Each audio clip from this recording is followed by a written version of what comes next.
Agora, claro, talvez a principal notícia internacional do dia ainda, na repercussão da decisão da Justiça de Nova York no dia de ontem, Donald Trump se tornou o primeiro ex-presidente da história dos Estados Unidos considerado culpado pela Justiça em uma ação criminal. Após o veredito, Donald Trump classificou o processo como fraudulento e vergonhoso e também acusou o governo Joe Biden de estar envolvido nessa condenação. Hoje pela manhã, em declarações à imprensa de Nova York, Trump disse que adoraria ter testemunhado, mas seus advogados decidiram que seria melhor que ele não falasse. Ele ainda chamou o juiz de tirano e o acusou de sacrificar e crucificar as testemunhas de defesa. Nesse discurso, Trump também voltou a criticar a política migratória de Joe Biden, se disse contra a entrada de imigrantes nos Estados Unidos e mencionou a Rússia 2 vezes de forma positiva. História sendo escrita nos Estados Unidos. É isso, vamos girar com os nossos comentaristas. Você, Roberto Mota, dia seguinte à condenação de Donald Trump, a gente ainda terá informações e detalhes sobre a pena propriamente nos próximos dias, salvo engano, acho que em julho. Mas, enfim, o que é preciso considerar? Aquelas análises que nós fizemos no dia de ontem, pelo visto, reverberaram em muitos veículos. Achei muito interessante as análises que vocês fizeram no dia de ontem, mas, de fato, aquela reflexão sobre a popularidade de Donald Trump crescer após a condenação, parece que isso já está acontecendo, né? É uma lição que muitos desses operadores políticos de esquerda não aprenderam ainda, que eles não devem produzir um mártir. E é exatamente isso que eles estão fazendo. O advogado progressista Alan Dershowitz, que defende Donald Trump e escreveu um livro sobre a guerra jurídica contra Donald Trump, deu algumas declarações impressionantes. Ele disse: a condenação de Donald Trump dará início à transformação do sistema de justiça americano em uma arma política. O Dershowitz disse da sua grande decepção com o júri. Ele disse que a função do júri é trazer controle e equilíbrio aos excessos cometidos por promotores e juízes, mas que esse júri falhou no seu papel. Ele disse que examinou essas pessoas, 12 pessoas do júri, e disse que elas foram escolhidas a dedo pelo juiz e pelo promotor por serem anti-Trump. E o Dershowitz conclui dizendo que esse caso é uma piada absoluta. O resultado não foi novidade nenhuma, ele foi o resultado esperado de uma injustiça completamente previsível que foi arquitetada desde o início por um político que fez campanha com a promessa de eliminar Donald Trump da política. Você, Dávila, que reflexões a gente precisa fazer um dia depois dessa condenação de Donald Trump? Muitos entendem que os Estados Unidos são, de fato, o país mais democrático do mundo, porque um candidato condenado poderá, sim, concorrer à presidência da República e pode vir a ganhar, por que não? Mas são duas coisas. A primeira mensagem que os democratas eu digo, fazendo uma comparação com o nosso sistema, que pela lei da ficha limpa isso não seria possível, né? É verdade, a lei da ficha limpa. Mas agora, vamos voltar a explicar para a nossa audiência o passo a passo do absurdo que foi essa decisão, para mostrar como que o judiciário, nesse caso a Corte de Nova York, se transformou num fórum político e não do guardião da lei. Então é preciso entender. O crime de Donald Trump, que havia sido cometido lá atrás, era a falsificação dos balanços da sua empresa. Isso tem um prazo, que nem no Brasil. Esse prazo exauriu, acabou em 2019, ou seja, Donald Trump não podia mais ser acusado por esse crime de falsificação de balanços, porque prescreveu em 2019. Mas o juiz, o promotor, interpretou que não, esse crime prescreveu, mas ele foi cometido para encobertar um outro crime. E qual era esse outro crime? Bom, aí é que começa a história da briga política. Não se definiu. Esse crime pode ter sido 3 coisas. Ocultar o pagamento da propina porque isso influenciou o resultado eleitoral. A segunda coisa poderia ser uma evasão fiscal do subornado, no caso, o ex-advogado que era aliado de Trump e agora se tornou inimigo. E terceiro é não ter declarado isso no imposto de renda, como se fosse uma contribuição ilegal de campanha. Então, veja só o absurdo. O que acontece? Pegaram um crime que prescreveu, usou que era para encobertar um outro crime, não define qual é esse crime e Donald Trump é condenado por isso. Então, assim, é um negócio absurdo. Sendo que nos Estados Unidos o promotor é eleito. E esse promotor foi eleito sendo do Partido Democrata e dizendo que queria pegar Donald Trump. Então, assim, o que eu digo, é uma politização da justiça, e isso é péssimo, é muito ruim. Sendo que Donald Trump responde a vários processos, e esse era o mais fraco de todos eles. Ou seja, isso é o que o Mota acabou de falar. Você transforma Trump no mártir, porque ser julgado e ser condenado por um crime que precisa ter uma elasticidade jurídica gigantesca para tentar puni-lo, é um jeito de martirizar a pessoa. E como eu disse, eu não concordo com o comportamento moral de Donald Trump em nenhum ponto. Eu acho que ele é uma pessoa que tem um comportamento reprovável, e não só por causa desse episódio, mas de demais episódios. Mas que neste caso a justiça está sendo utilizada como um trampolim político para condená-lo de uma maneira que só vai transformá-lo num candidato mais forte e vítima do sistema, vai muito de acordo com o que Donald Trump vem dizendo. É preciso implodir esse sistema. Por isso que o seu discurso antissistema reverbera tão bem no seu eleitorado. E a prova disso é que ontem a campanha de Trump teve uma das maiores doações voluntárias de seus apoiadores para a sua campanha. Pois é, delegado Palumbo, muitos estão falando em perseguição, mas também sinalizam que justamente essa perseguição vai ajudar demais eleitoralmente Donald Trump. Eu acredito nisso também, mas é óbvio que está sendo politizado e ele não vai perder com isso.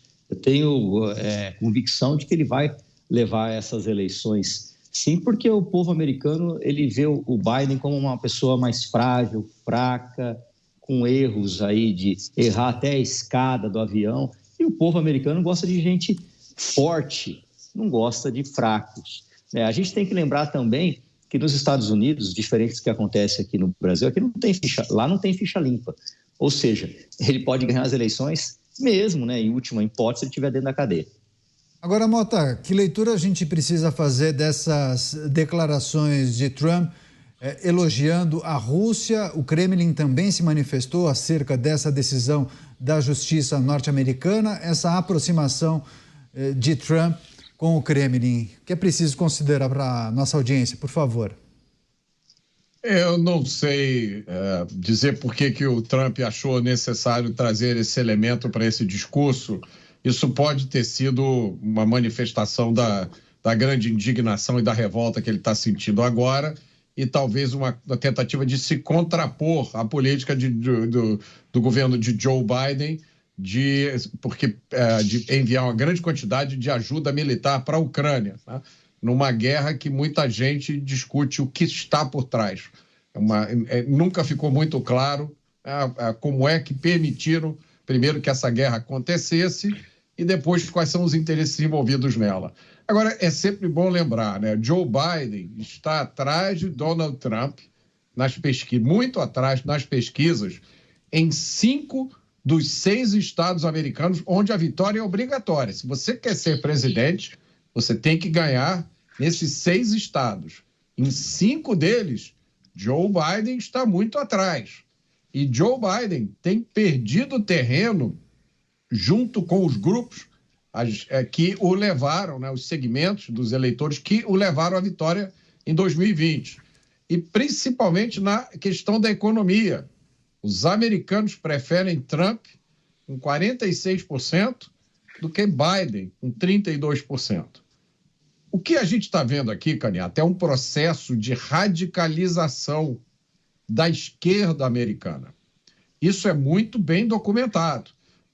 Esse processo de radicalização começou por volta da década de 60. Até aquela época, a política americana era, né, democrata e republicano, não tinha tanta diferença assim. Vamos lembrar, John Kennedy foi presidente pelo Partido Democrata e enfrentou a Rússia na crise dos mísseis de Cuba, que quase levou o mundo a uma guerra nuclear. Se eu não me engano, foi John Kennedy também que ordenou aquela tentativa de invasão de Cuba através da Baía dos Porcos, né? Ele formou um exército, a CIA formou um exército com exilados cubanos e tentou invadir Cuba e tirar Fidel Castro do poder. Aí, no final dos anos 60, uma turma da extrema esquerda radical, por exemplo, o pessoal do Panteras Negras, de um grupo chamado Weather Underground, que eram responsáveis, fizeram atentados à bomba nos Estados Unidos, sequestros. Essa turma toda entrou no Partido Democrata. E aí começou o processo de radicalização da política americana pelo lado esquerdo. Isso é muito importante a gente explicar. O que aconteceu? Quem estava na direita continuou onde sempre estava, onde sempre esteve. Mas como a esquerda virou extrema esquerda, você imagina, né? Tem uma pessoa na direita, uma pessoa no centro e uma pessoa na esquerda. Tipo eu aqui, né? Eu, o delegado Palumbo e o Dávila. Aí o Dávila, eu fico onde eu estou, o Palumbo fica onde ele está e o Dávila vai embora lá para o lado esquerdo. É só um exemplo, hein, gente? Não estou querendo dizer que o Dávila é extrema esquerda, não. Pelo amor de Deus. Como a esquerda virou extrema esquerda, quem estava no centro passou a ser considerado de direita. E quem estava na direita passou a ser chamado de extrema esquerda. Mas a direita ficou no mesmo lugar onde estava. Foi a esquerda que radicalizou. E isso serve como uma lição muito importante. A grande lição desse caso do Donald Trump é a intenção de não apenas ganhar a eleição, a intenção de não apenas ficar no poder durante algum tempo e depois alternar, deixar o outro grupo vir para o poder. É a ideia da democracia, né? Não, esqueçam isso. Agora, o objetivo é destruir o adversário, eliminá-lo do jogo, cadeia para ele. Mas como é que nós vamos botar o Donald Trump na cadeia? Se vira, malandro. E aí inventaram 200 acusações contra o Donald Trump. Vê se cola isso, não colou. Tenta outra, não colou. Tenta outra, não colou. Aí, forçando uma barra monstruosa, pegaram isso que o Dávila explicou muito bem, um troço que já prescreveu e o promotor deu um salto triplo carpado, juntou com a eleição, disse que é crime eleitoral, selecionou um júri lá e aí condenou o Donald Trump. Agora, a grande questão é a seguinte, o que vai acontecer? Porque nem os democratas, nem esse promotor, nem o juiz, nem o júri, têm controle sobre o que vai acontecer agora. Tá? Ninguém sabe quais serão as consequências. O próprio Alan Dershowitz já avisou. Se esse jogo for jogado daqui por diante, como é que vai ser a vida dos próximos presidentes da República dos Estados Unidos? O sujeito que tem a maletinha nuclear, que tem um arsenal com 5.000 ogivas nucleares.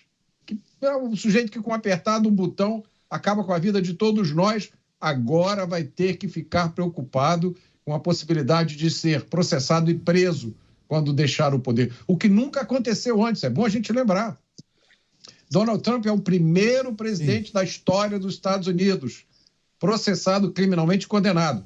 A gente já falou aqui ontem, né? Bill Clinton que fez coisas inacreditáveis na Casa Branca, coisas que a gente não pode descrever aqui nesse horário. Teve lá um processo de impeachment contra ele, não colou, Bill Clinton escapou impune. Richard Nixon, que cometeu crimes inconfessáveis e gravou. Tem horas e horas de gravação do Nixon e os seus ministros, secretários, confessando os crimes que eles cometeram. Richard Nixon foi perdoado por Gerald Ford, o seu sucessor. E vários outros casos de presidente de escândalo, de gente envolvida. Nunca houve uma condenação. Agora, um registro contábil indevido, que como crime já tinha prescrevido, através dessa ginástica jurídica, condena um presidente da República, por acaso, o favorito para as próximas eleições. Então, para todo mundo, apertem os cintos, porque o piloto sumiu nessa história. Vamos ver o que vai acontecer a partir de agora. Boas pitadinhas históricas, inclusive, do Roberto Mota. Você quer fazer algum tipo de comentário? Posso trazer a próxima, Dávila? Não, eu ia falar duas coisas. Primeiro, que isso vai fortalecer o apoio dos republicanos em torno de Donald Trump. Até mesmo aqueles que se sentiam incomodados com Donald Trump no Partido Republicano esqueceram as divergências e se uniram em torno dele. Segundo isso, aumentou a arrecadação, o que mostra que as pessoas que apoiam Donald Trump estão dobrando a aposta em Donald Trump. E terceiro, criou sim um mal-estar numa parte do Partido Democrata, que fica quieta nesse momento, porque viu que foi realmente, como disse o Mota, um salto carpado gigantesco para tentar condená-lo. Então, o constrangimento hoje está no Partido Democrata e não no Republicano. Aliás, resolveu um problema no Partido Republicano, que havia uma certa dissidência interna lá. Então, acabou agora. Então, isso vai ajudar sim Donald Trump na eleição presidencial. Então, a meu ver, eu não vejo como essa decisão que os democratas podem ter achado que foi um grande trunfo para enfraquecer Donald Trump e fazer com que ele perdesse voto dos independentes. Eu acho que isso foi um tiro no pé. Acho que isso vai fortalecer Donald Trump, porque esse discurso do antissistema e ele sendo vítima desse sistema que tenta persegui-lo e tirá-lo da corrida presidencial vai, na verdade, se transformar num trunfo político para o candidato republicano.